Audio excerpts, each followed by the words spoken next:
ओम शांति। 12 जुलाई 2024 के बाबा के मधुर महावाक्य। बाबा कहते, मीठे बच्चे, तुम साहबजादे 100 शहजादे बनना है, इसलिए याद की यात्रा से अपने भी कर्मों को भस्म करो। तुम्हें साहबजादे 100 शहजादे बनना है, इसलिए याद की यात्रा से अपने भी कर्मों को भस्म करो। प्रश्न, किस एक विधि से तुम्हारे सब दुख दूर हो जाते हैं? किस एक विधि से तुम्हारे सब दुख दूर हो जाते हैं? उत्तर, जब तुम अपनी नज़र बाप की नज़र से मिलाते हो तो नज़र मिलने से तुम्हारे सब दुख दूर हो जाते हैं, क्योंकि अपने को आत्मा समझकर बाप को याद करने से पाप कट जाते हैं। यही है तुम्हारी याद की यात्रा। तुम देह के सब धर्म छोड़ बाप को याद करते हो, जिससे आत्मा सतो प्रधान बन जाती है। तुम सुखधाम के मालिक बन जाते हो। ओम शांति। शिव भगवान आवाज, अपने को आत्मा समझकर बैठो। बाप फरमाते हैं, शिव भगवान आवाज माना ही शिव बाबा समझाते हैं। बच्चे, अपने को आत्मा समझकर बैठो, क्योंकि तुम सब भाई हो, एक ही बाप के बच्चे हो। एक ही बाप से वर्षा लेना है। हूबहू जैसे 5000 वर्ष पहले बाप से वर्षा लिया था। आदि सनातन देवी देवताओं की राजधानी में थे। बाप बैठ समझाते हैं, तुम सूर्यवंशी अर्थात विश्व के मालिक कैसे बन सकते हो? मुझे अपने बाप को याद करो। तुम सब आत्माएं भाई भाई हो। ओंस योंस भगवान एक ही है। उस सच्चे साहब के बच्चे साहबजादे हैं। ये बाप बैठ समझाते हैं, उनकी श्रीमत पर बुद्धि का योग लगाएंगे तो तुम्हारे पाप सब कट जाएंगे, सब दुख दूर हो जाएंगे। बाप से जब हमारी आंखें मिलती हैं तो सब दुख दूर हो जाते हैं। आंखें मिलाने का अर्थ समझाते हैं। अपने को आत्मा समझ बाप को याद करो। ये है याद की यात्रा। इसको योग अग्नि भी कहा जाता है। इस योग अग्नि से तुम्हारे जो जन्म जन्मांतर के पाप हैं वह भस्म हो जाएंगे। ये है ही दुखधाम। सभी नरकवासी हैं। तुमने बहुत पाप किए हैं। इसको कहा जाता है रावण का राज्य। सत्य को कहा जाता है राम राज्य। तुम ऐसे समझा सकते हो, बल कितनी भी बड़ी सभा बैठी हो, भाषण करने में हर्जा थोड़ी है। तुम तो भगवान आवाज कहते रहते हो। शिव भगवान आवाज, हम सब आत्माएं उनकी संतान हैं, आपस में भाई भाई हैं। बाकी श्री कृष्ण की कोई संतान थे, ऐसे नहीं कहेंगे कि ना इतनी रानियां थी। श्री कृष्ण का तो जब स्वयंवर होता नाम ही बदल जाता। ऐसे कहेंगे लक्ष्मी नारायण के बच्चे थे। राधे कृष्ण ही स्वयंवर के बाद लक्ष्मी नारायण बनते, तब एक बच्चा होता है, फिर उनकी राजधानी चलती है। तुम बच्चों को अब मामेकम याद करना है। देह के सब धर्म छोड़ो, बाप को याद करो तो तुम्हारे सब पाप कट जाएंगे, सतो प्रधान बन जाएंगे, स्वर्ग में जाएंगे। स्वर्ग में कोई दुख होता ही नहीं है। नरक में अथाह दुख है। सुख धाम का नाम निशान, सुख का नाम निशान ही नहीं है। ऐसी युक्ति से बतलाना चाहिए। शिव भगवान आवाज, हे बच्चों, इस समय तुम आत्मा पतित हो, अब पावन कैसे बनो? मुझे बुलाया ही है। हे पतित पावन आओ। पावन होते हैं सतयुग में, पतित होते हैं कलयुग में। कलयुग के बाद फिर सतयुग जरूर बनना है। नई दुनिया की स्थापना, पुरानी दुनिया का विनाश होता है।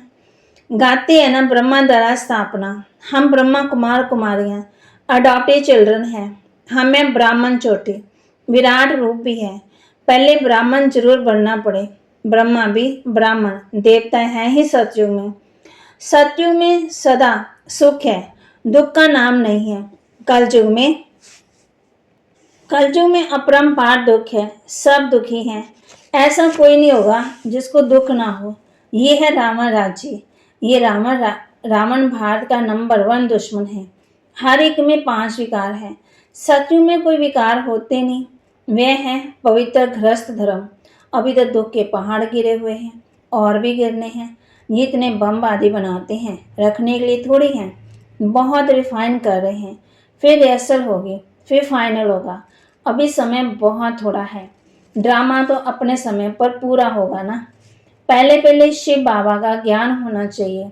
कुछ भी भाषण आदि शुरू करते हो तो हमेशा पहले पहले कहना है शिवाय नमः, क्योंकि शिव बाबा की जो महिमा है वह और कोई की नहीं हो सकती।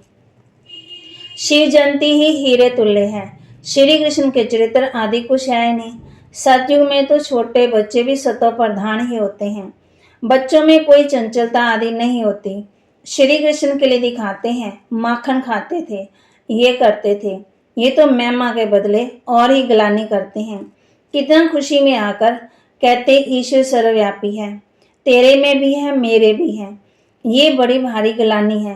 परंतु तमो प्रधान मनुष्य इन बातों को समझ नहीं सकते। तो पहले पहले बाप का परिचय देना चाहिए। वह निराकार बाप है, जिसका नाम है कल्याणकारी शिव, सबका सदगति दाता। वह निराकार बाप सुख का सागर है, शांति का सागर है। अब इतना दुख क्यों हुआ? क्योंकि रावण राज्य है। रावण है सबका दुश्मन। उसको मारते हैं परंतु मरता नहीं। यहाँ कोई एक दुख नहीं, अपरंपार दुख है। सतयुग में अपरंपार सुख है। 5000 वर्ष पहले बेहद के बाप से बच्चे बने और ये वर्षा बाप से लिया। शिव बाबा आते हैं सुख देने, जरूर कुछ तो आकर के करते हैं ना। एक्यूरेट करते हैं तब तो महिमा गाई जाती है। शिवरात्रि भी कहते हैं। फिर है श्री कृष्ण की रात्रि। अब शिवरात्रि और श्री कृष्ण की रात्रि को भी समझना चाहिए। शिव तो आते हैं बेहद की रात में। श्री कृष्ण का जन्म अमृत वेले होता है, ना कि रात्रि को। शिव की रात्रि मनाते हैं परंतु उनकी कोई तिथि तारीख नहीं। श्री कृष्ण का जन्म होता है अमृत वेले। अमृत वेला सबसे शुभ मुहूर्त माना जाता है। वो लोग श्री कृष्ण का जन्म 12 बजे मनाते हैं परंतु वह प्रभात तो हुई नहीं। प्रभात सवेरे माना 2-3 बजे को कहा जाता है, जबकि सिमरन भी कर सके। ऐसे थोड़ी कि 12 बजे विकार से उठकर कोई भगवान का नाम भी लेते होंगे, बिल्कुल नहीं। अमृत वेला 12 बजे को नहीं कहा जाता है। उस समय तो मनुष्य पतित होते, वायुमंडली सारा खराब होता। 2:30 बजे थोड़ी कोई उठता है। 3-4 बजे का समय अमृत वेला है। उस समय उठकर मनुष्य भक्ति करते। ये टाइम तो मनुष्यों ने बनाए हैं परंतु वह कोई समय है नहीं। तो तुम श्री कृष्ण की वेला निकाल सकते हो, शिव की वेला कुछ भी नहीं निकाल सकते। ये तो खुद ही आकर समझाते हैं। तो पहले पहले महिमा बतानी है शिव बाबा की, फिर गीत बजाना है। शिव बाबा सबसे मीठा बाबा है, उनसे बेहद का वर्षा मिलता है। आज से 5000 वर्ष पहले ये श्री कृष्ण सतयुग का पहला प्रिंस था। वहाँ अपरंपार सुख थे। अभी भी स्वर्ग का गायन करते रहते हैं।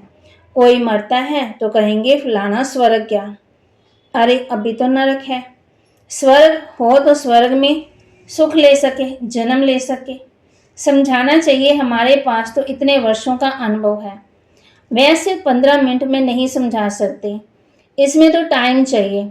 पहले पहले तो 1 सेकंड की बात सुनाते हैं। बेहद का बाप जो दुख हरता सुख करता है, उनका परिचय देते हैं। वह सब हम सब आत्मा का बाप है। हम भी के सब शिव बाबा के श्रीमत पर चलते हैं। बाप कहते हैं तुम सब भाई भाई हो, मैं तुम्हारा बाप हूँ। मैं 5000 वर्ष पहले आया था। तब तो शिव जयंती मनाते हैं। स्वर्ग में कुछ मनाया नहीं जाता। शिव जयंती होती जिसका फिर भक्ति मार्ग में यादगार मनाया जाता। ये गीता एपिसोड चल रहा है। नई दुनिया स्थापन ब्रह्मा द्वारा, पुरानी दुनिया का विनाश शंकर द्वारा। अब इस पुरानी दुनिया का वायुमंडल तो बाबा कहती पुरानी दुनिया का वायुमंडल तो तुम देख रहे हो, इस पतित दुनिया का विनाश जरूर होना है। इसलिए कहते हैं पावन दुनिया में ले चलो। अथाह दुख है, लड़ाई, मौत, विधवापन, जीवघात करना, दुख, बीमारी। सतयुग में तो अपार सुखों का राज्य था। ये एम ऑब्जेक्ट का चित्र तो जरूर यहाँ वहाँ ले जाना चाहिए। ये लक्ष्मी नारायण विश्व के मालिक थे। 5000 वर्ष की बात सुनाते हैं। इन्होंने कैसे ये जन्म पाया, कौन से कर्म किए जो ये बने।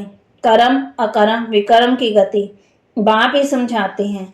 सतयुग में कर्म अकर्म हो जाते हैं। यहाँ तो रावण राज्य होने के कारण कर्म विकर्म बन जाते हैं। इसलिए इसको पाप आत्मा की दुनिया कहा जाता है। लेन देन भी पाप आत्मा से ही है। पेट में बच्चा होता तो सगाई कर देते। कितनी क्रिमिनल दृष्टि है। बाप कहते हैं कि सज्जों में सिविलाइज है, दृष्टि अच्छी। यहाँ आंखें बहुत पाप करती हैं, वहां कोई पाप नहीं करती। सच्चे से लेकर कलयुग तक हिस्ट्री जगनी रिपीट होती है। ये तो जानना चाहिए ना, दुख दाम सुख दाम क्यों कहा जाता। सारा मैदान है पति से पावन होने पर। इसलिए बाप कहते हैं ये विकार महाशत्रु हैं, इसको जीतने से तुम जगत जीत बनेंगे। आधा गला पवित्र दुनिया थी जिससे देश श्रेष्ठ देवता थे, अब तो भ्रष्टाचारी है। एक तरफ कहते भी ये भ्रष्टाचारी दुनिया है, फिर सबको श्री श्री कहते रहते हैं, जो आता वह बोल देते हैं। ये सब समझना है। अब तो मौत सामने खड़ा है। बाप कहते हैं माँ में कम याद करो तो पाप कट जाएंगे, तुम सतो प्रधान बन जाएंगे, सुखधाम के मालिक बन जाएंगे। ये अभी तो है ही दुख। कितने भी लोग कॉन्फ्रेंस करें, संगठन करें, परंतु इनसे कुछ होना नहीं है, सीढ़ी नीचे ही उतरते जाते। बाप अपना कार्य अपने बच्चों द्वारा करा रहे हैं। तुमने पुकारा है पतित पावन आओ, तो मैं अपने समय पर आया हूँ। कहते हैं यदा यदा धर्मस्य ग्लानि, जब धर्म की अति ग्लानि होती तो बाप को आना पड़ता। बुलाते जरूर खुद पति दुनिया में। बाप कहती हैं रावण ने तुमको पतित बनाया, अब मैं पावन बनाने के लिए आया हूँ। मैं पावन दुनिया थी, अब पतित दुनिया है। 5 विकार सब में है, अपरंपार दुख है, सब तरफ अशांति ही शांति है। जब तुम बिल्कुल तमो प्रधान पाप आत्मा बन जाते हो तब मैं आता हूँ, जो मुझे सर्वव्यापी कह मेरा उपकार करते। ऐसे ऐसे का मैं भी उपकार करने आता हूँ। तुम मुझे निमंत्रण देते हो कि इस पतित रावण की दुनिया में आओ, पति शरीर में आओ। मुझे भी तो रथ चाहिए, पावन रथ तो चाहिए नहीं। रावण राज्य में है ही पतित, पावन कोई है ही नहीं, स्वीकार से पैदा होते। अब तुम तमो प्रधान से सतो प्रधान कैसे बनेंगे। पतित पावन तो मैं ही हूँ, मेरे साथ योग लगाओ। भारत का प्राचीन राजयोग ये है। आएंगे भी जरूर गृहस्थ धर्म में, गृहस्थ मार्ग में। जैसी वंडरफुल रीति आती है ना, ये पिता भी तो माँ भी, क्योंकि गौमुख चाहिए जिससे अमृत निकले, ज्ञान निकले। तो ये माता पिता हैं। फिर माताओं को संभालने के लिए सरस्वती को हेड रखा है, उनको कहा जाता है जगत अम्बा, काली माता कहते हैं। ऐसे काले कोई शरीर होते हैं क्या। श्री कृष्ण को काला कर दिया क्योंकि काम चिता पर चढ़ काले बन गए। श्री कृष्ण ही सामना फिर गोरा बनता है। इन सब बातों को समझने के लिए टाइम चाहिए। कोटों में कोई में भी कोई की बुद्धि में बैठता होगा, क्योंकि सभी में 5 विकार प्रवेश हैं। तुम ये बात सभा में भी समझा सकते हो, क्योंकि कोई को भी बोलने का हक है, ऐसा मौका लेना चाहिए। ऑफिशियल सभा में कोई बीच में प्रश्न आदि नहीं करते हैं। नहीं सुनना है तो शांति से चले जाओ, आवाज ना करो, ऐसे से बैठ समझाओ। अभी तो अपार दुख है। हम बाप को रचना को जानते हैं, तुम तो किसी का भी विषय नहीं जानते हो। बाप ने भारत को पैराडाइज कब और कैसे बनाया था ये तुम अभी जानते हो। आओ तो समझाएं 84 जन्म कैसे लेते हैं। 7 दिन का कोर्स लो तो तुमको 21 जन्मों के लिए पाप आत्मा से पुण्य आत्मा बना देंगे। अच्छा, मीठी मीठी सिकिल दे बच्चों प्रति माता पिता बाप दादा का याद प्यार और गुड मॉर्निंग। रूहानी बाप की रूहानी बच्चों को नमस्ते।